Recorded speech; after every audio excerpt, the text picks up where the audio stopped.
Hi, my name is Ed Sullivan, and I'm a labor and employment lawyer here in Houston, Texas for the law firm of O'Brody Sullivan. And the question today is, under what circumstances can an employer, Texas employer, deduct wages from one of its employees? And that's an important question because it comes up quite a bit. A lot of times an employee will either be terminated or quit. The company is mad. The company wants to go ahead and extract money from the employee for whatever reason off of the last paycheck. And so the question arises, exactly what can the employer deduct?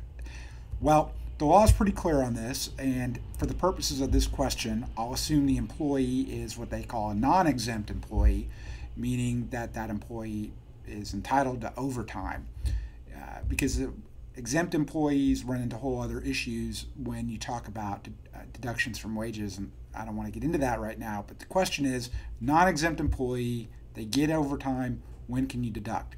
And the answer is, an employer can always make deductions for state and local taxes pursuant to state and federal law, like for a garnishment under state law, or federal income tax, or Social Security, or things like that. But when it comes to just deducting because the employee walked away with computer equipment, or the employer just feels jilted for one reason or another, it can only make deductions that were authorized in advance by the employer.